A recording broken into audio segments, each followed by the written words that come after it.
2, 3, 4, 5, 6, 7, and a camera. Did they announce it up front? I have no idea. They did a while ago. Oh, there's more people coming in all the time. I always look forward to these. I'm looking forward to this. Oh, well, yay. I hope it is worth your while. I'm sure it will be. Okay, no ants. Thank you. Okay. Hello and good evening. My name is Philip Blue Owl Hoosier. I will be your speaker this evening. And because it's Julius Caesar, I'm spelling speaker S-P-Q-R. Thank you. I'm always glad that there's someone in the audience who can get that. I had 3 years of Latin in public school, and this is my first chance to use it in a long time. So friends, Romans, countrymen. See, what do you need me for? Somebody else come up here and do this. As Scott Huber, for whom this Show Talk series is named in his memory and his honor, used to say, Shakespeare always wrote in cliches. He wrote things you've heard 100 times before, like friends, Romans, countrymen. So I always consider that to be a wonderful place to begin. This tragical history of Julius Caesar is a play about ambition, loyalty, greed, and about what people will do in the name of patriotism and national values. And in a presidential election year, it's inevitable to see it also as having things to say about political advertising and political manipulation. And while it does have several violent incidents in it, it is not a play that is about, condones, or advocates violence. It's also very closely tied to American history and politics.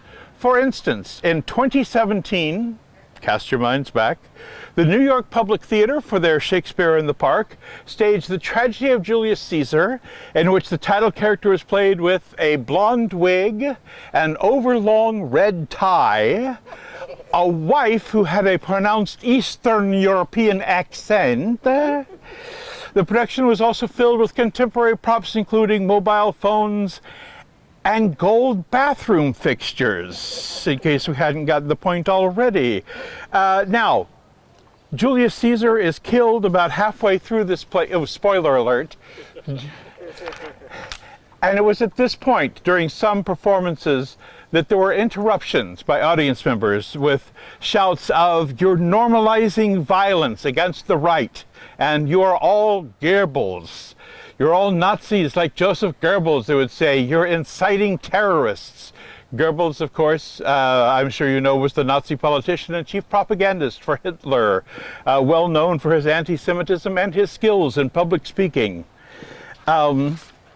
In the wake of those protests, an email was sent to the theater, which in part read, "Your play depicting the murder of our president is nothing but pure hatred. You are vile, V-I-A-L. Despicable excuses for human beings. I wish you all the worst possible life you could have and hope that you all get sick and die." I'm always afraid someone's going to be walking behind me when I say that. People who sent similar emails received a response which read in part, "Thank you for engaging us in a conversation. We support the arts and freedom of expression. We understand not everyone will agree with certain interpretations of music, art, dance, or drama, but that's where important dialogue can emerge." It went on to explain that they had probably intended to write to the New York Public Theater, but had instead reached a theater in Massachusetts called Shakespeare and Company, which at the time was doing a play titled 4,000 Miles in Which No One Gets Killed.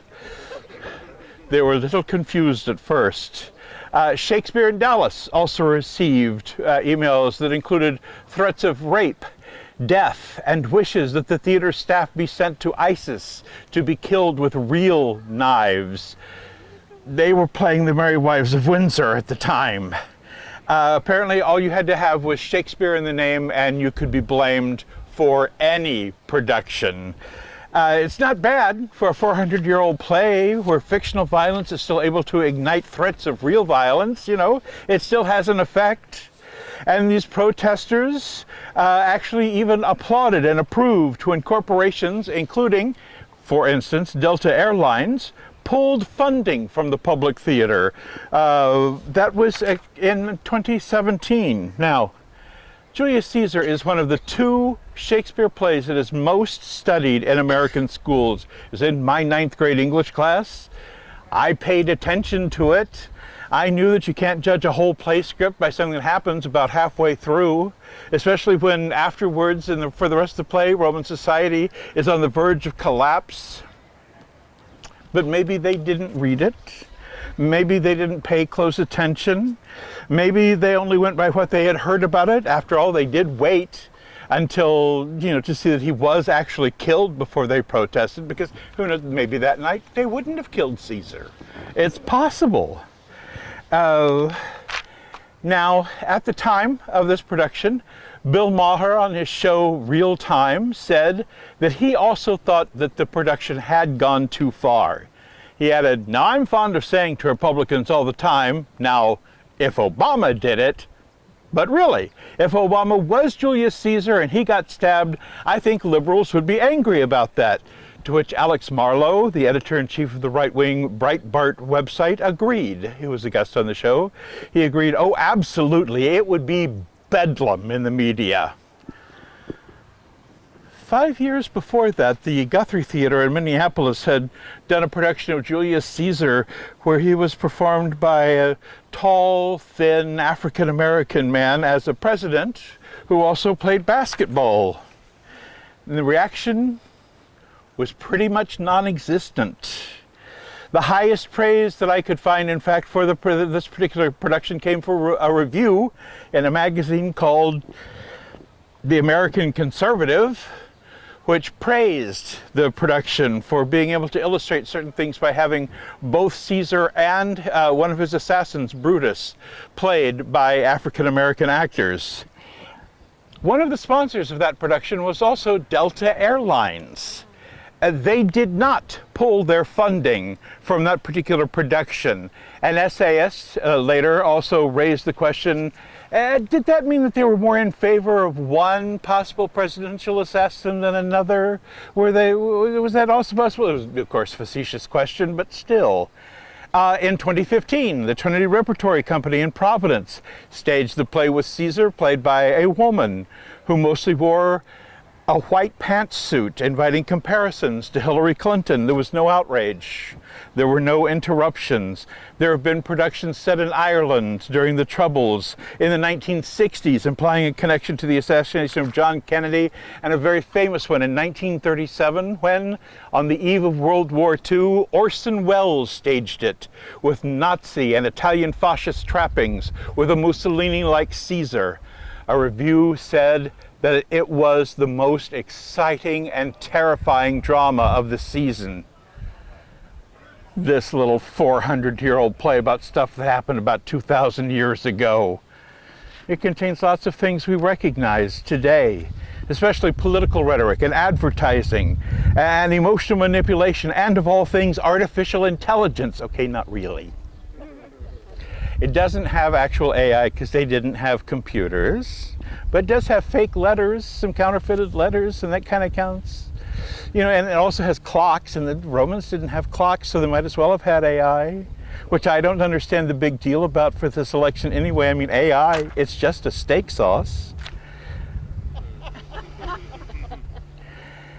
If anything, this play warns against seeing violence as a solution of any kind to a political problem. Now, this is Shakespeare, of course. Nobody's going to come right out and say that. The closest we have is Mark Antony, and more on him later, but he doesn't actually come out and say, hey kids, killing Caesar was wrong, and for the rest of the play, we're going to prove that that's the case, because it's going to be chaos.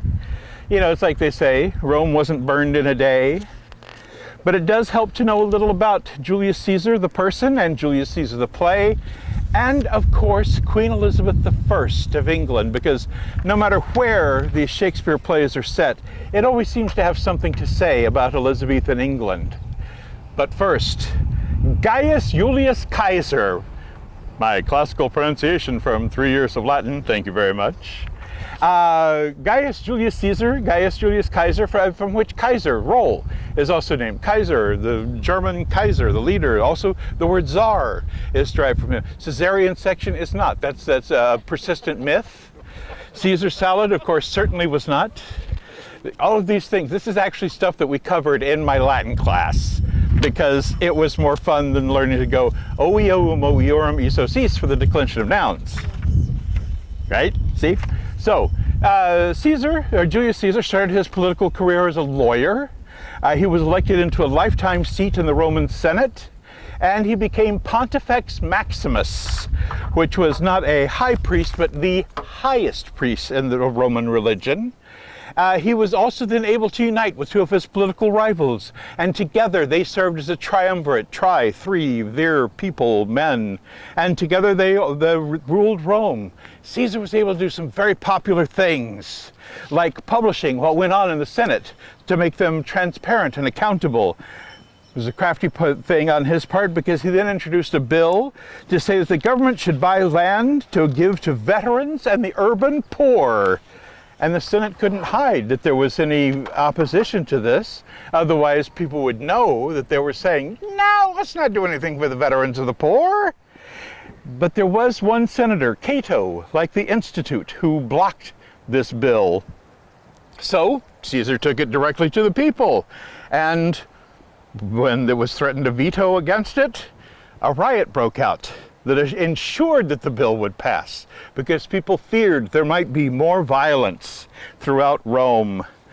Caesar went on to become an army general after this, conquering lands that no one thought could be conquered, including Gaul, the nation, not the bladder, basically France and Germany.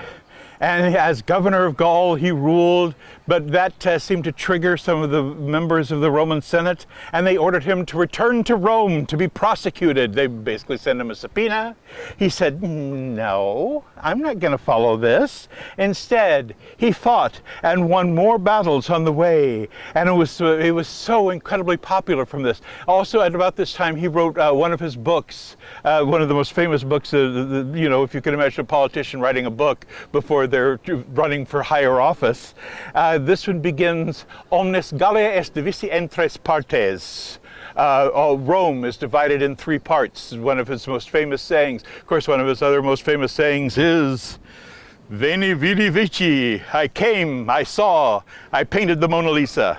Close. So close. So he did the famous crossing of the Rubicon, a river, not the SUV, and found his way back to Rome when fighting a few more battles on the way. Was so popular that he was acclaimed leader, and they offered him a crown so that he could be the dictator, the emperor of Rome. And he said, oh no, I couldn't possibly do that. And he said, no, really, we want off your crown. Come on, Caesar, take it. And he goes, I don't think so. Okay, one last chance. So he takes it. And he then proclaims himself a dictator of Rome, which is where this play begins.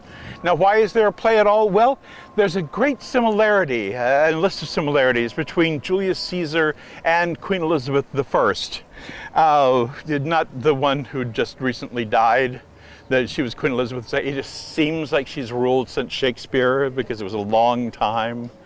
Throughout Elizabeth's reign, there was a national anxiety about who would succeed her, because she had not married and had not produced an heir. Caesar also had no clear heir to follow him. They were both rulers of expanding empires. There were plots against both of them. Queen Elizabeth I famously had her plotters thrown into the Tower, which is why we remember the 5th of November, because of Guy Fawkes. And because this is a play that centers around a national ruler, it would have been dangerous for anyone to write a play that advocates for the killing of the leader of the nation, which is why I think those protests against the killing of Caesar in various productions were so wrong-headed. And yet this play also is not really about Caesar. He's not really at the center of it, although he does, once he is killed, it's like his ghost sort of haunts the rest of the play, at one point literally, which would make Perry White of the Daily Planet an exceptionally happy editor. But I digress. Now, in other tragedies, of course, the death of the title character comes at the end. Othello, Hamlet, Romeo, Juliet, Antony, same Antony, but this time with Cleopatra. So Caesar is killed, and for the rest of the play, the characters have to deal with the aftermath of that. The play, many people say that the second half of this play is a mess compared to the first half. Well, yes, it's a mess because it takes on the real character of a riot. I think that it's actually a genius way of going about it. And now, of his assassins, there was Cassius, who had been personally jealous of Caesar after he was hailed like a god upon his return to Rome, when Caesar had once actually needed his help just to swim across the river. And Cassius radicalizes Brutus to join the conspiracy to kill Caesar by using fear. And Brutus decides, sure, I'll take a stab at it. Thank you, thank you. Bad puns, that's how I roll. Now, Brutus is afraid that Caesar could become a tyrant, and the mob could be swayed to violence against them by appeals to their desires and prejudices rather than using rational arguments. In other words, appealing to their hearts, not their minds. And so Brutus becomes part of the plot, and they kill Caesar, who is so surprised that his dying words are... Et tu, Brute? Probably not. But Shakespeare wrote such a great line. You too, Brutus? You are part of this? That moment of shock and realization is just so incredible. And so that's become how we remember Caesar's death. And then Brutus goes on to say that he did this not because he loved Caesar less, but because he loved Rome more. He wanted to preserve the Republic, so he chose political violence as a way of doing so. He might well have said, I am Brutus, and I approve this message. The thing is, and watch for this, we never actually see Caesar as a tyrant or even trying to be in this play. We barely see him at all. It's almost all gossip. Mark Antony follows Brutus, and when he gets up to address the population, he knows the crowd is on the side of the assassins, on the side of the conspirators, so he can't speak directly against them. And in one of the best pieces of political advertising and manipulation ever, he never says that Caesar was ambitious. He says that Brutus said that Caesar was ambitious. And Brutus, gosh, he's an honorable man. In fact, he says honorable about 5 times, describing both Brutus and his fellow assassins. So maybe Mark Antony wants us to believe it was an opinion. After all, look what Caesar had already done by expanding Rome's power for all of you. And look what he did for veterans and for the poor. Doesn't seem ambitious to me, but Brutus says he was ambitious. Brutus, he's an honorable man. Oh, and did I mention Caesar remembered all of you in his will? That's the kind of guy he was. Not necessarily, oh, well, but, you know, Brutus says he was ambitious, so what are we going to do? Maybe he would have been a tyrant. We'll have to take Brutus's word for it, but Brutus, we can believe him, you know, because he's an honorable man. And what can they do? What they do is riot. And the rest of the play becomes this riot of misapprehensions, including when the populace runs across a man named Senna. And they knew that one of the assassins was also named Senna, one of the senators, in fact. But this Senna says, no, I'm not the senator, I'm a poet. And they figure, poets are suspect anyway, might as well kill him. And they do. And it looks like Rome might devolve into civil war. There was a fear in Elizabethan England that would also happen there, that would devolve into civil war after Elizabeth's death. And a few decades after her death, it did fall into another civil war, which also then brings us to one of the most famous productions of Julius Caesar, which took place in November of 1864, November 25th, during the American Civil War. Three brothers, all actors, performed on stage together for the only time in their careers. It was a charity performance to build a statue of Shakespeare in Central Park. The Shakespeare statue still stands to this day. You can go see it. Naturally, they performed a Shakespeare play, and coincidentally enough, because that's what we're seeing here this evening, it was Julius Caesar that they performed, playing Mark Antony and Brutus and Cassius. They were the sons of a prominent Shakespearean actor named Junius Brutus Booth. Edwin, one of the sons, was the most successful of the three as an actor. Junius Jr. struggled to make a living, and the third seemed to be mostly just coasting on his good looks. But he was soon going to make a name for himself. In fact, he was going to make three names for himself. That John Wilkes Booth. This was just after Abraham Lincoln had been reelected, and their production was interrupted when Confederate sympathizers set fire to a hotel adjacent to the Winter Garden Theater where they were performing. But after a brief interruption, the show, as the show must do, it went on.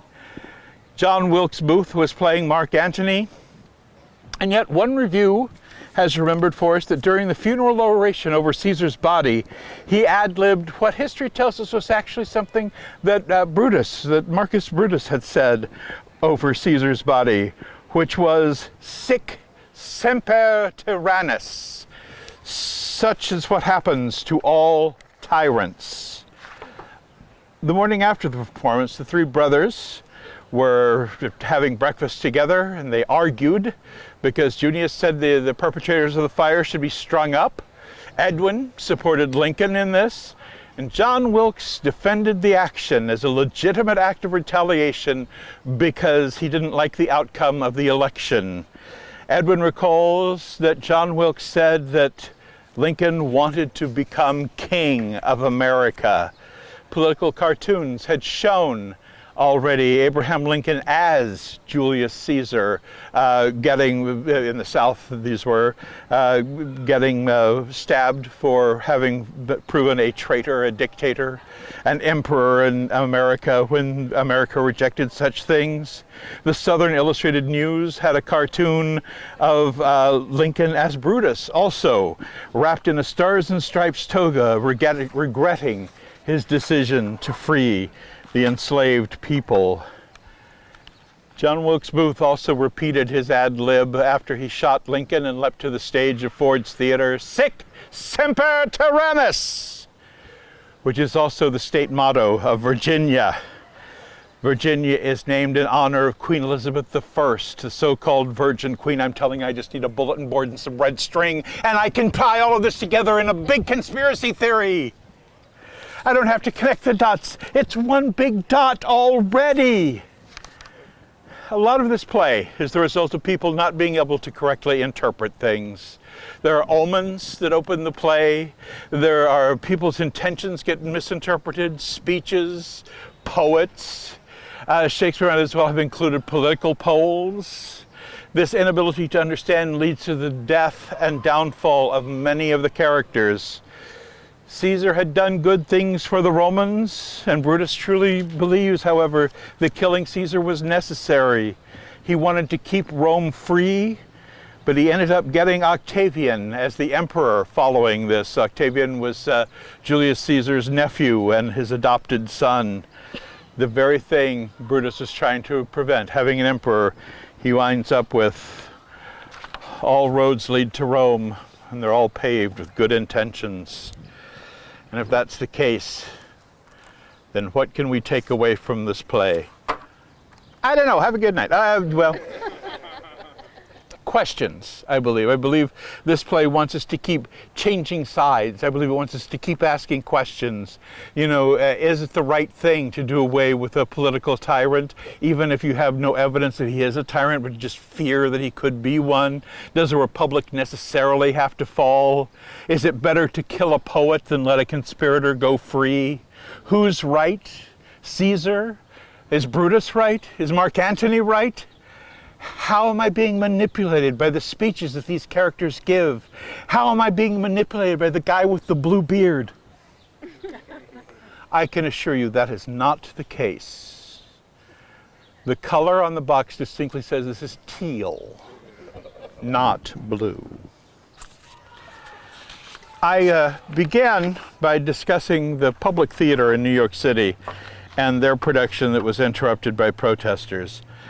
In response to those people, they adopted a statement which was read before their performances, where their artistic director said, "This play warns what happens when you try to preserve democracy by non-democratic means. Spoiler alert, it doesn't end up too good." At the same time, one of the dangers that is unleashed by that is the danger of a large crowd of people manipulated by their emotions, taken over by their leaders, urged to do things that are not only against their interest, but to do things that destroy the very institutions that are there to protect them. 2017, I would remind you, a woman asked me about this last night, pre-January 6th, she had that particular question. Just want to remind you. The statement continues, to fight the tyrant does not mean imitating him. This warning is in this play. The culture belongs to everybody and needs to belong to everybody. Art has something to say about the great civic issues of our time. Like drama, democracy depends on the conflict of different points of view. Nobody owns the truth, and we all own the culture. And I would only add to that for you that I hope that you take good care of and a good stewardship of that part of the culture that you choose to participate in, including this evening's performance. And I thank you so much for being down here in the Little Speakers Grove area for this chat. Have a good time. Oh, thank you. And if you have any questions, we have a couple of minutes after this. Particularly, oh yes, you have your hand up there in the back row. You said you were going to ask questions? All right, thank you all very much. Have a good night.